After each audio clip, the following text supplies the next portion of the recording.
All right, guys, welcome. Welcome to the meeting. Thank you for joining.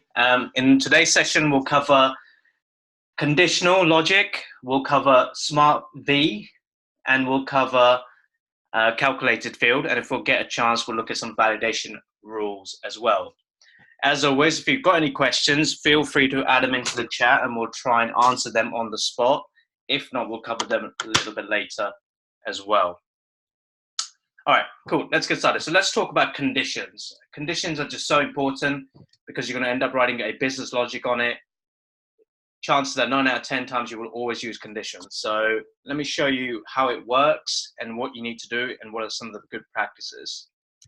Let's say I'll get a checkbox here and I'll set this to A, B, and C. Okay, and I'll go ahead and uncheck add other. So just like that, I'll go ahead and also get some text boxes like this, and I'll copy and paste them like this. Okay, and then I'll call this checkbox A, B, and C. It's not so much relevant on what the data is, it's about the principles behind it that you guys need to focus on and try and grasp because they're very important. So let's say I want to write condition on this. I want to say if this field is empty, hide A, B, and C. I will click on this field and on the right hand side, I'll go down to conditioning and I'll say set conditions. Okay, so you've got a bunch of these different options here and I'll discuss all of them in a detail shortly.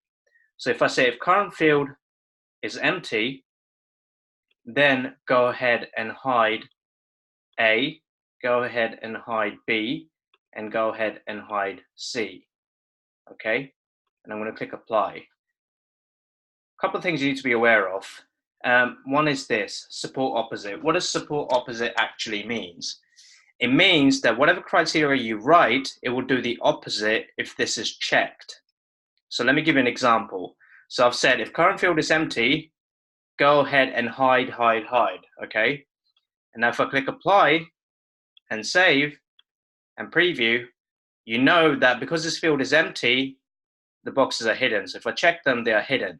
However, if you look at the support opposite is if I uncheck this, they are gone, okay? But if I check this, they show. So that's the support opposite coming there. So we wrote condition that if this field is empty, hide everything. But because we check support opposite, now this field is not empty, and now it's showing A, B, and C. So that's what the role of support opposite is. Now, the next question is, when should I use support opposite and when should I not use support opposite? So let me give you like a really bad example here. So let's say I'll go and duplicate this condition here, and then I'll say if current field equals A, click to configure results, and I'll say, you know what, just show me A, but then hide B and C. Okay, you might think this condition's okay, but look what happens. If I refresh this, you can see A is hidden, but the B and C are still showing. But our first condition was if this is empty, hide everything. And now if I click A is there, but B and C have gone. So this is where you start to conflict with the conditions that you've set up. And that's where it's not a good idea to use support opposite at all, okay? A good idea would be to not use support opposite and uncheck it. So look, if you now uncheck this, you will see that the criteria will work really, really nicely. So if I save and then just refresh this, you can see everything's disappeared. But if I click A, there you go. A is now appearing. So you can now start to write conditions depending on each field rather than having support opposite completely clashing with each other. So let's continue on to this and then I'll do a couple more conditions like this, like duplicate, and I'll say if current field equals B, then go ahead and show B, but hide A and then hide C. Okay, and I'll do one more where I'll say C, click to configure results, I'll go ahead and show C and then hide these two here. Okay, and then I'll click apply, save, and then if I refresh. Now, if I select A will appear. If I select B will appear. If I select C, C will appear. Okay, so now this is really, really nice because every time you have support opposite checked, it's going to start doing the opposite.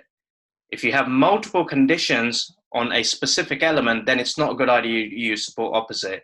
Instead, you want to write the logic for what the opposite should be manually, just like this. Now, I know there are a couple of things you may have noticed. Every time I click A, it's there, but if I click B, it's all the way down there. It hasn't come right up. Okay, and if I click C, it's even down there. That looks like a very bad experience for a user. Instead, you want them just coming up over here. Why is this happening? Here's why it's happening. There's not enough spacing between the elements. So look, if I highlight it all, you can see they're all clashing with each other.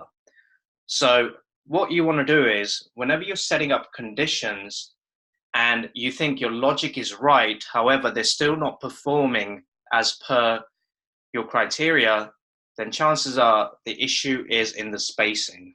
So at minimum, you want to set this to at least 0. Like this, and now it's increased, but I'm going to set it to 5, just like that. And now have a look at this. If I save this now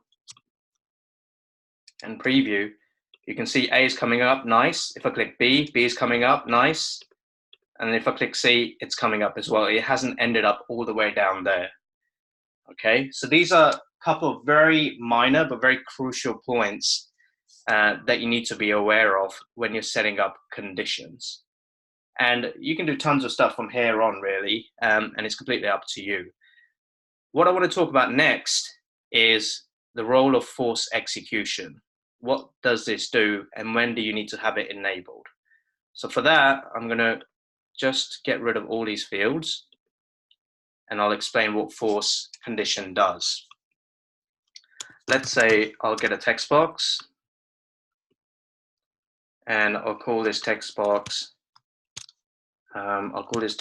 product.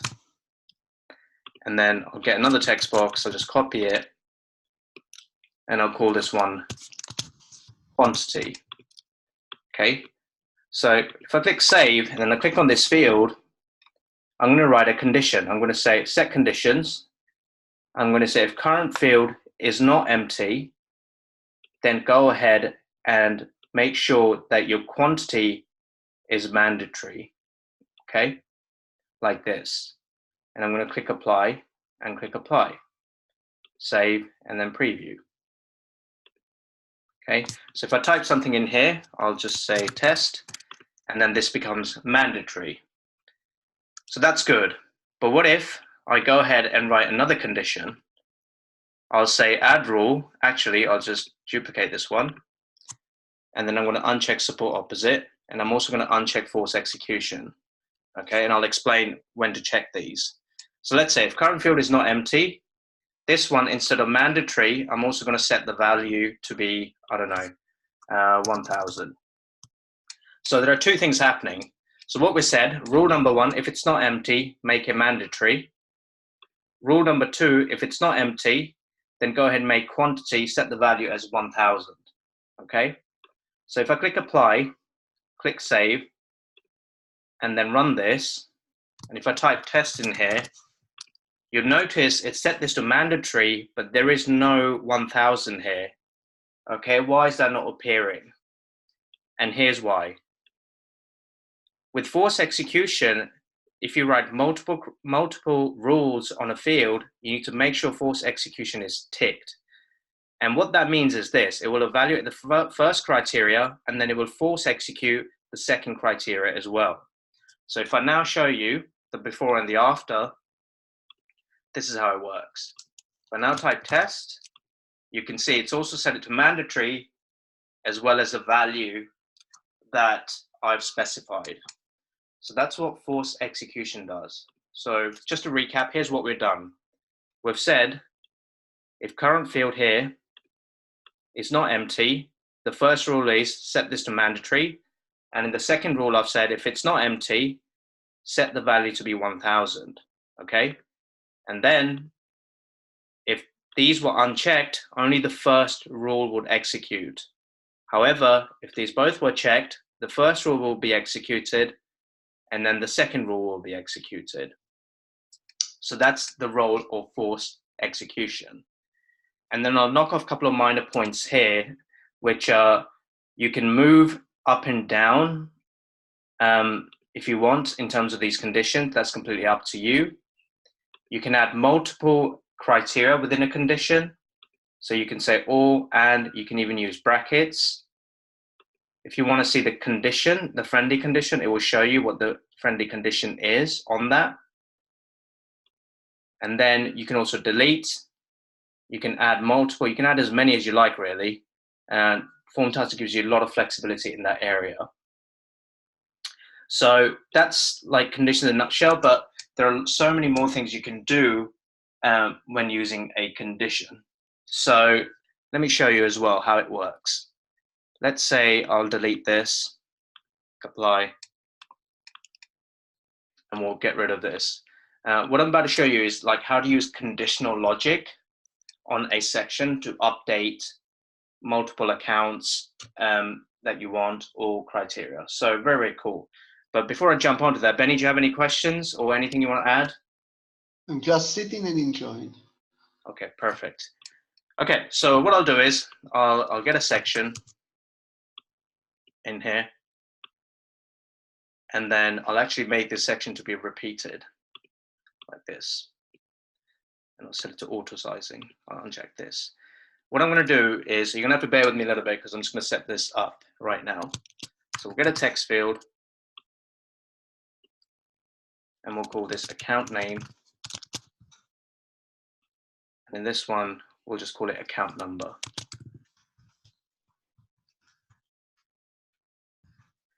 And then I will get a hidden field in here. I'll call it account ID. Okay, and then I'll also get another hidden field in here, and I'll call this account name as well. And I'll explain why I've done this in a moment. Okay, so what I'm going to do is I'm going to do a get, and I'm going to bring back all my accounts from Salesforce. So I'll type in account, I'll say execute on form load, bring all my accounts from Salesforce. And I'll say bring all, set the criteria to 1000, and then I'll simply map the fields. Say account name goes here, and then also name goes here, account ID goes here, and number goes here. Okay, and then I'll click apply and finish. So let's see what this looks like if I just preview. In fact, I'm just going to go ahead and enable hidden fields so you guys can see what's going on. Okay, so let's refresh this. And look, there's my account. There is my account name again in a hidden field. It's all coming back. That's all good. But I want to write some conditional logic on this, and I want to update based on conditional logic as well. So how do you do that? Okay, first thing first you can do is you can execute per section here. So this is a really nice feature in Formtitan. So I'll show you how that's done. Let's say I get a submit button, and I'll call this one update account, like this. Okay, so once I've done that, and then I'll go to form and I'll set up a Salesforce action. Okay, I'll say integration, I'll say push, I'll add an object, I'll choose account, and then I'll add a comment here, update account, using custom button because it's going to be a Salesforce action. Action is going to be update, set conditions, account ID equals account ID, click apply, and then the two fields I need to map are account name. Let me just go and check which one that is again. I think this one is FOD 22 and 23.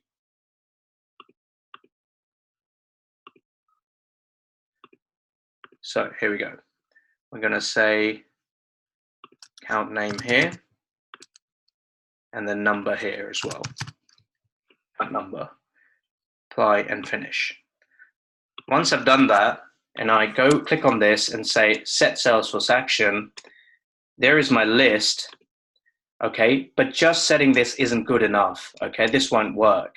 What you need to do is you need to do this. When you click on set and you set this correctly, you need to do execute per repeated item. This must be checked, means it's going to execute per repeated item, and that's the conditional logic we're going to add in here. Okay, so if I click apply and then save this, and let's go ahead and refresh my form here quickly. And load some data.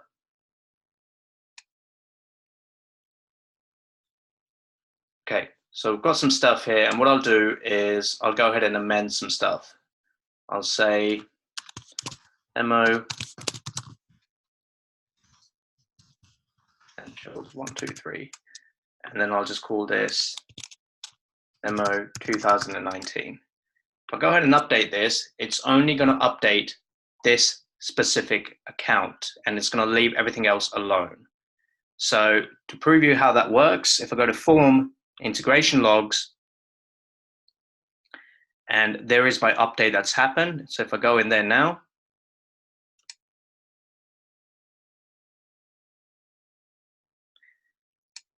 you can see there is the update. It's changed the name to what it was to this, and it's also changed the account number to what it was to this. So that's how you do the execute per repeated item, and that's where you can write so much conditional logic there. One of the other ways you can also do conditional logic is this. So let's just take account name here, for example, and let's go and write a condition on it. Okay, so let's say set conditions. Current field contains, let's say if current field, I'm going to find some accounts in, I'm going to write condition. I'll say if current field contains the word demo, then go ahead and hide the section. So what we can do is we can just go and hide section. Okay, and then when you've done that, go ahead and click apply again, save, and if I just refresh this quickly, it's going to go ahead and show me just the demo one. So let me have a look. So because I've checked update, let me see. Okay, demo current. Try like hiding the button. You can do it like from the outside. So just like hide the button in another section. Well, you want me to hide the? Yeah, the submit button. Okay, got it. Because it will try to hide it while you render it, so it will like flicker. So should I delete it just for the demonstration purposes? Yeah, just hide the button. So it will hide a specific button like to repeat. Okay, got it. So let's say we'll go to condition. If it's demo, find the button and then hide. Yep. And this should be hide as well. So if no, don't touch the second, like ignore. Exactly. Yeah. So we'll go ahead and hide the button. So click save and then preview. And then if I refresh now,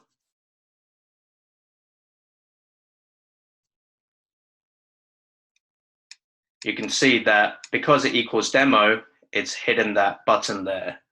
So that's how you can write per section, but you can also write logic. You can also execute per section. Yeah, and you can do all of that really, really nicely. So just be aware that you are doing this correctly. Make sure you've got a hidden field in this case, because if you do it on this, it will do recursive action and it will not allow you to do it the way if you do it directly on this field here. Benny, before I move on, any questions? No, it's good. Okay. Next up, we'll look at some calculations and how calculated fields work within Formtitan. And calculated fields are awesome. There's a lot you can do with it. So I'll demonstrate a couple of the things right now. Let me clear out the canvas and we'll start from scratch.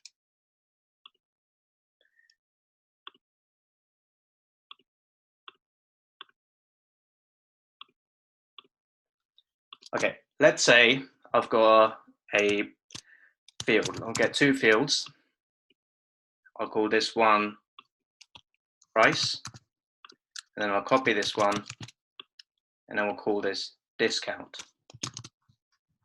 like this. And then what I'm going to do is I'm going to get a calculated field, and then I'll call this field, I'll cancel this for now, I'll call this field final price. Click set calculated, and what I'm going to do is just quickly flick this on, and then I'm going to write a formula. So I'll say price times, open bracket, 100 minus discount, and then close brackets, and then divided by 100, like this. Okay. Once you can, so this is where calculated fields are really, really awesome, because you can write formula fields directly in Formtitan rather than having to create them in Salesforce itself. So once I've done that, I'll go ahead and click apply, click save, and then I'll preview this. Let's say I type in 1000, and I want to know what 25% of that 1000 is. So if I type 25, there's my discount after the percentage that you can add in there. So that's really awesome. You can do that as well. So whatever number you chuck in there, it will calculate the price for you based on whatever the price is. So it'll be like 50,000. I want to know what the discount is. I'll type 25. That's 25% discount, and after that, this is what it looks like. So that's one option, and I'll show you another option, which is really, really cool as well. Now this one's a bit more advanced and dynamic, but you really like it, I think. So let's get rid of this, and I'm going to get a section. I'm going to show you what sort of stuff we can do within it. Get this section here, and then I'm going to get a couple of fields, so bear with me. We'll call this product name.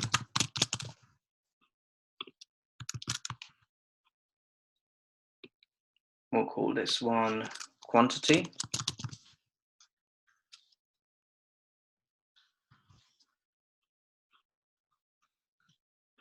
And this one, sales price. Okay, once I've done that, what I'm going to do is I'm going to go ahead, go to my form, and then I'm going to do a get. Okay, we'll add an object. We'll say opportunity products. Execute form loads, brings all op products back. Okay, and then I'll bring all, set the limit to 1000, map the fields. Let's say product name goes here, opportunity product name, quantity, and then sales price. Okay, apply and finish. So very, very simple. And let's see how this looks quickly.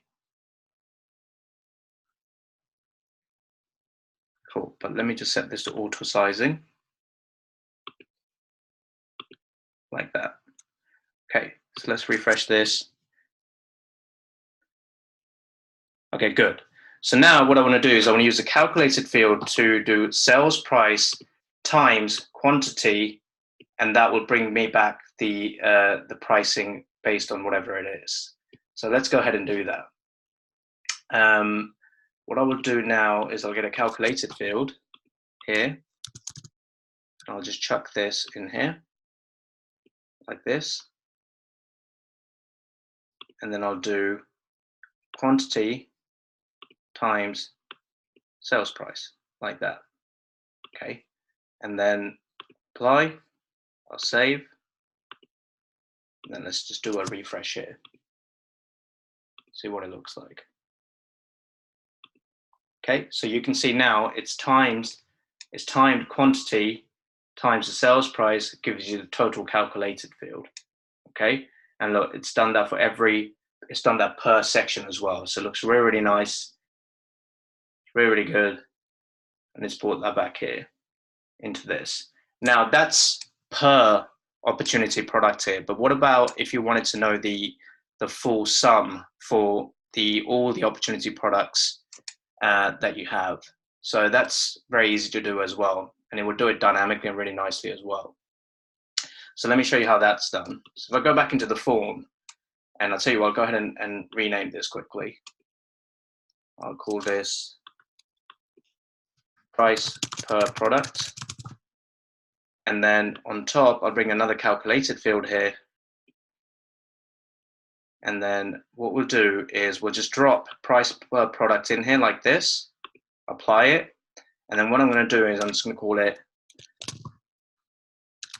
combine prices. If I save this now and just refresh the form, you can see it's going to start counting all the opportunity products, and it's going to combine all of these together and give you the final price. So it looks really, really nice in there as well. So you've got all these sections, all the opportunity products, and all of the values have been calculated, and this is what the final value combined looks like. Any questions before I move on and show them the string mode? I think like we can jump to the SmartB actually. Yeah. Okay. Yeah, we got like 30 minutes, so we can do like 10, 15 minutes and then a question. Okay, cool. All right, so let's look at SmartB. Let's delete this and let's save. Okay, SmartB is very, very cool. It's a super duper functionality if you're looking to secure your data and show what it looks like. So I'll do a quick demonstration and then we'll get started. All right, so what we'll do is we'll get full name, we'll get an email, and then we'll get mobile. Just use text box for this for now.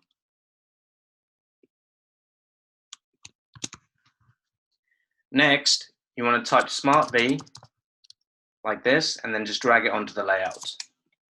Okay, this is now going to bring multiple options here for you to choose from. And I've said it before, and I say it again, that anytime you're confused about any of these options, click on the question mark. It will tell you exactly what it does, and it will take you there, and it will show you how it works. Okay, so you need to click on Salesforce integration, and you can choose which object you want to set your SmartB on. It can be any object as long as it meets the criteria. For me, it's going to be contact, like this. And then you can write a condition, any condition you wish. For example, if let's say you have lawyers and on their profile, you've got a drop down to say their profile type is lawyer. You can say must equal lawyer, whatever criteria you want really. Then you can go ahead and map the fields. I'm going to bring back first name, last name, email, and mobile. Okay, so we'll just apply that.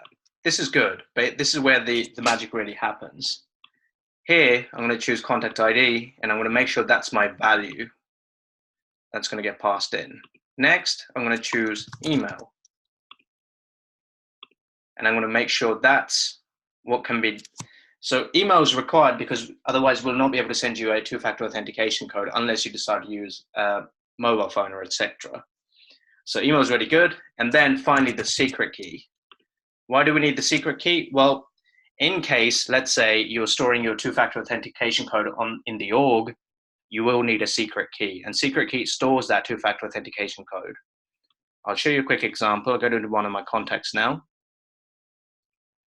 Joe Blogs here. And then this is what the secret key looks like.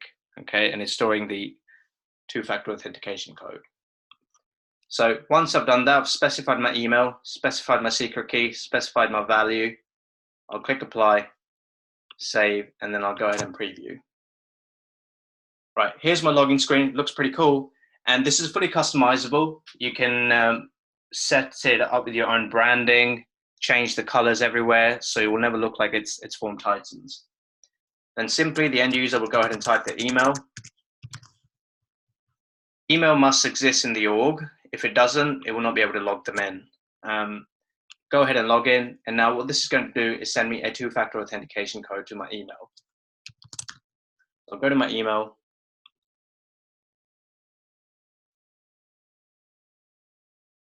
Like this. And there's my two-factor authentication code waiting for me, 40040. or 0, and I'll continue. And you can see now the data has been brought back to me securely.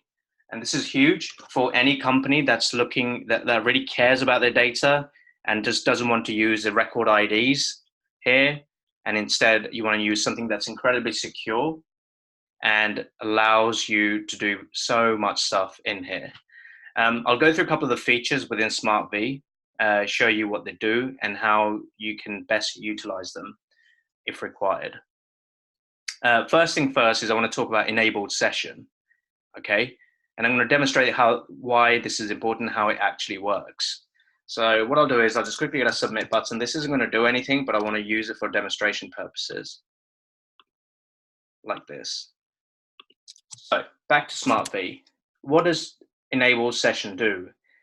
And why do I need to add value in minutes? Let's say I set this for 1 minute only. What this means is this. After 1 minute, 60 seconds, this form will become idle and the user will need to log back in. So let's quickly test this. And I'm going to preview this and I'll go ahead and log in quickly. In fact, what I'll do is disable 2FA quickly so I don't have to bother going back to the emails. Like that. Okay. And I'll go in here and I'll type this in .com. Okay, so I'll tell you what, we'll leave this for a minute because we've set it for a minute. After a minute, this is going to expire completely and I won't be able to do anything with the data. All right, so we'll leave this running and I'll talk about other features and we'll go back to it in a second. Next one is I want to talk about what does a generate one link does. Actually, we'll move on to that in a second. Next one is disable 2FA. What disable 2FA means is if you're not using 2FA at all, then you can disable it by checking the disable 2FA button. Okay, and then let's talk about captions. Obviously, if you have multiple languages or you want to make this to, you want to change this so it fits your branding, then you can change the captions completely. You can say login doctor or anything.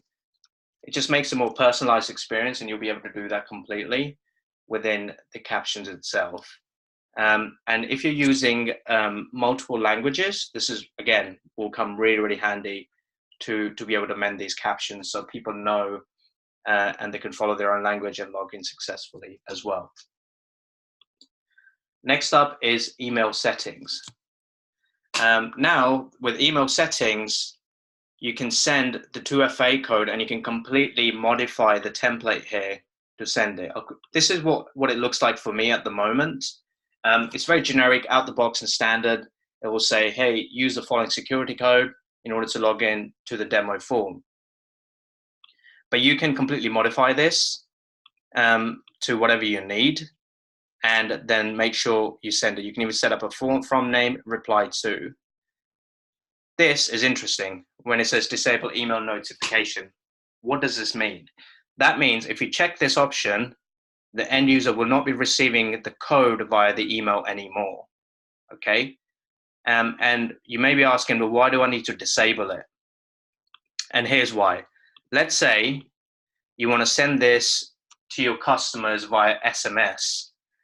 And the way you do that is you write a workflow or a process builder or even a flow on the secret key here. And you can just say, if this field is modified, whatever the new code is, send it via text to your customer, okay? So that's something you may want to opt in for. And when you do that and you don't want to send it via an email, you can just simply come into here, in the email setting, and just go ahead and disable email notification. And then they will not be able to receive any emails at all. Okay, so I think the minute's been passed and I want to talk about enabled session. So look, if you go back in here and if I try and click submit, it will say session has expired. Click here to log in. And that's the value of enabled session, that whatever minutes you set in here, the user can work in that form for the minutes you've specified. But as soon as that minute is over, they try to do anything within the form, they will get this session expired, click here to log in, and then they'll have to go and log in again. So they'll be able to see this functionality, they'll type in their email, and then they can continue to work as well that way. So really, really nice feature, and hope you can make use of this as well. Next, what I want to talk about is generate one link. What is generate one link? I'll show you how it works. So let's say if I go to preview, and I need to make sure 2FA is enabled. And I'll just refresh this quickly. Let's say I'll go and type in my email in here. Okay, this is not going to send me an email, but the email will have something cool in it, which is this. So let me go into here. It has a center for this one, so let me just try again. Save. I think you disabled the email before, so. No, the email is enabled. Yeah, the email is enabled. It's fine. I think maybe I didn't refresh it. All right, let's test this again quickly.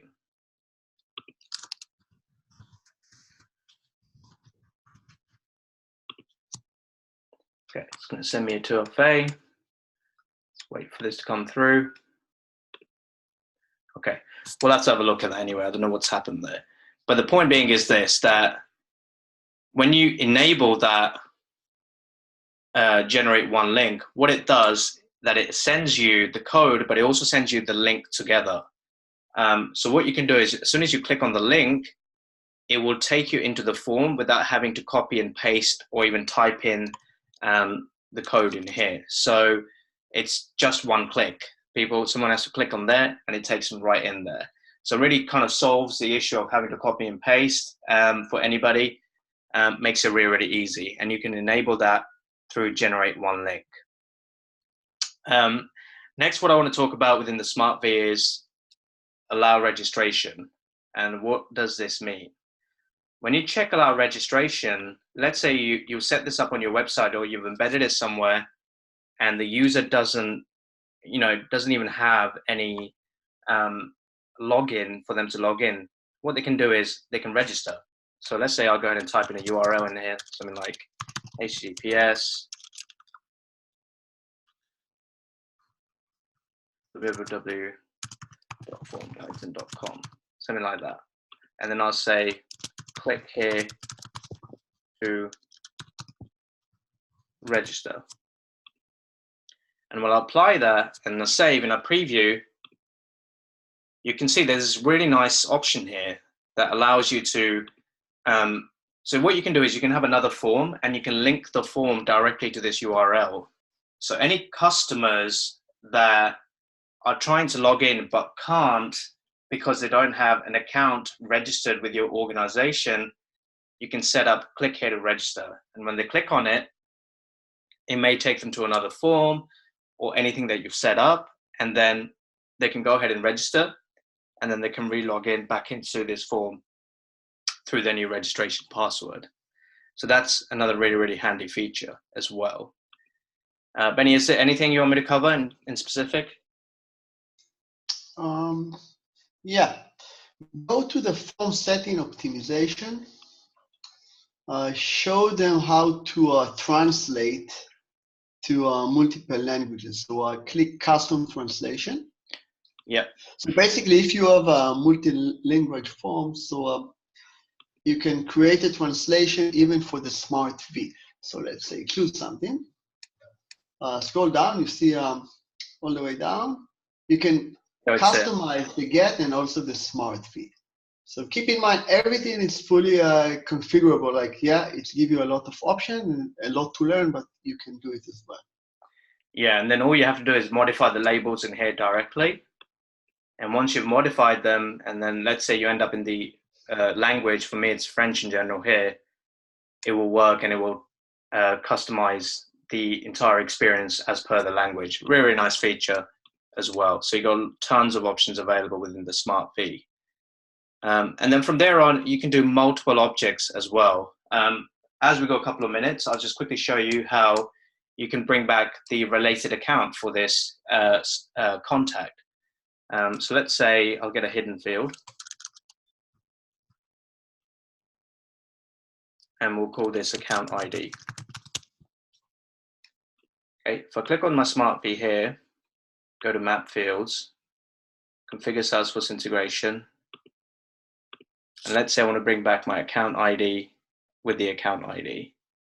Okay, click Apply, Save, and then go to Form, and I'm going to enable hidden fields.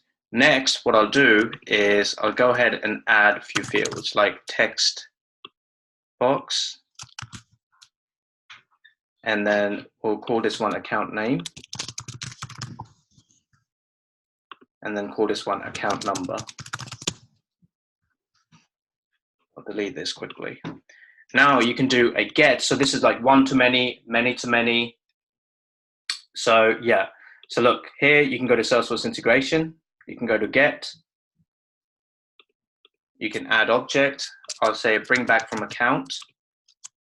Condition is going to be account ID equals account ID. Apply. And then we'll just simply map the fields like account name and number, and then apply and finish. And then what I'm going to do is I'm going to disable 2FA again, so I can just show you quickly how it works. Save this in our preview, and I go to log in. Now you can see not only it's brought back my results, but it's also brought back my account that's associated to this contact, like this here, okay? So, and there's the account ID. So you can really build this to as many pages as you like and as many objects as you like, as long as it has a relationship. It will bring the data back for you, but it will do it in a very, very secure manner as well. Benny. Yeah, there's something more I want to show them.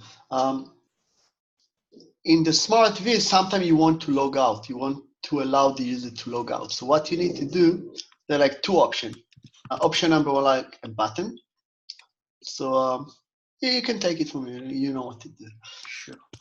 So what you can do is you can set up a button. You say click here to log out. Okay, and then in the button type, you've got something called, let's see, SmartB logout. Okay, so if you click that, and then you can also redirect them after the logout if you want. So click save, preview, and then if I go to log in now,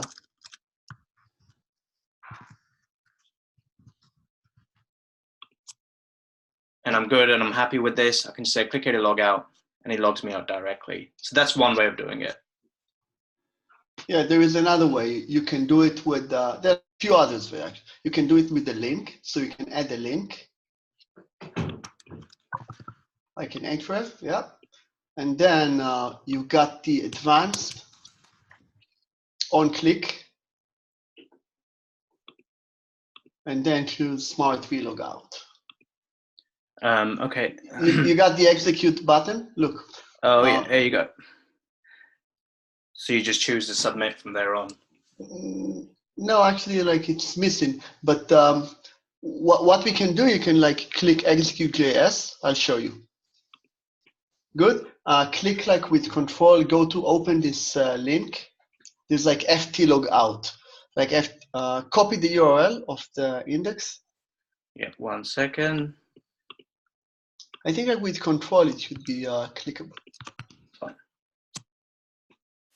Scroll down, you will find like there. Logout, like from SmartB, exactly. You get that in here. And obviously you can do it as well from any condition. Yeah. So just simply click apply. It's set. Apply again. Save.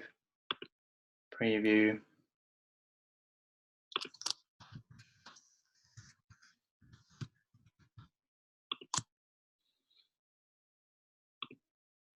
And then it will log you straight back out, just like that. Okay, so that's all the stuff that you can do with the SmartB, and there's a lot more as well. So we've got a couple of minutes left, and I'd be happy to answer any questions you have. There's one thing I want. Yeah, I think we can do like one more thing today with I like to use with calculated field and conditional logic. I like to use the set value. It gives like a lot of power. Like you can copy a value to a hidden field and then do a manipulation and maybe copy the value from a hidden field into a label. So yeah, you can do like two numeric field, like one plus 5, like the second one, and then put it inside the label via hidden through the calculated. You know what I mean? yeah, sure. Okay, let's do that. So It's a bit long, but it will give them like a lot of flexibility of how they can play with the values and calculation. Yeah, no worries at all. Let's do that. Okay, so let's click save. Let me just refresh this form. We'll get a calculated field and pass it to a label. Okay, so what I'll do is I'll get a section like this. And then what we'll do is we will get the product name, price, and quantity in here as well. So let's do that. Text box. We'll call this product name. Call this price. You can do a very simple one, like just like take the name and do like a concatenation, and it's fine. Yeah, let's do. We got a couple of minutes, haven't we? So let's we do. Guys, you can ask questions. We've got like 10 more minutes. Yeah, so we got time. Okay, so yeah, okay, I've got the quantity, and then let's do one more. We'll get price.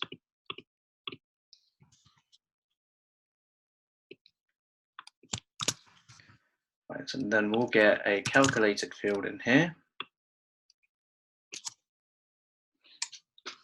And then we'll do quantity times price.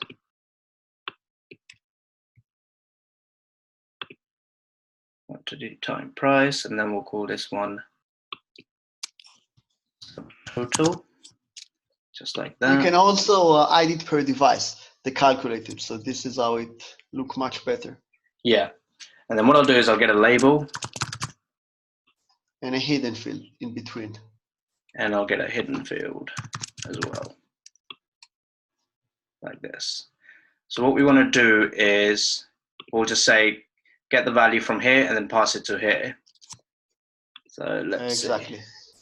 So what I can do is, look, let's just take this for example. It's FLD51. I can just directly say advanced, get the value from FLD51 like this. Okay, so I won't do the label yet. I'll quickly show you what it looks like. See if it works. Test, and then we'll say quantity is 12, price is 1,000. Let me go and enable change. Let's turn this off. Let's try again. Quantity 1,000. Okay, good. So now it's passed that value, and now all we've got to do is get that value back in here into the label. So we can say, go in here, current field is not empty. Configure results, look for a label, set value from, and we're going to use key, which is our hidden field. Okay, and then if we apply, save, and let's refresh this.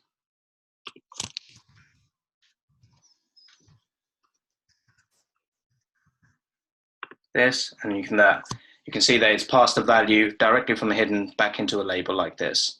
And you can set it to a prefix with anything, but yeah, this is how you do it. Good. Anything else, guys? Questions? Yep. So we've got one there. I understand the translation, but how do I know what his user's language is? Well, it would depend on their country and wherever they're logging into. The domain should automatically pick it up. We're doing like a few things like with the language. Like we check the browser headers.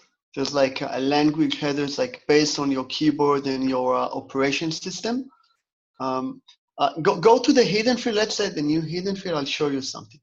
Yeah. there is like a hidden field, like a system value. They're like something we call language 2. Okay. Yeah, this guy. There's like the keyboard language and the browser language. So it's like, this is like keyboard 2. Like if it's empty, it's fine. It means like the browser is not sending. Like if you will change like a language, you will see it. So it's okay. Let's see if we can. So the question is, I guess you cannot pass calculator to label directly. Yes, yes. We did it like on design, like we want everything to be passed via hidden fields. So nothing is like, you cannot do mistakes because of this. Like, you know what you're doing. Like you're planning, like I need a variable, I'm passing it to a variable. It makes more sense. And also a good thing is the hidden field is hidden, but the hidden field is so clever that it can just take value from anything without having to do extra get. You can just say use value from a field and it's done it. Yeah, this is really, really important. Like I'm thinking, like I think not a lot of people like know how to use this one. You don't need a condition. You just like put the name and it will copy it automatically. Good. Very nice question though. Can you set the language dynamically not picked up? Yes, there is like an ftlang.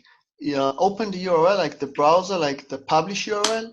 You can pass ft, like Formtitan, obviously, and then lang, like language. So you can put like ftlang equal, like question mark, ftlang equal, and then is a code 2 for the language. Yeah, I'll show you 1 second. You can do like auto translate, so you can see it nicely. Exactly. Something like that, yeah.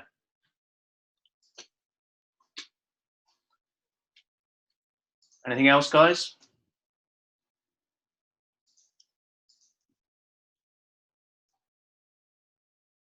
Let's give them like another minute. Mm-hmm.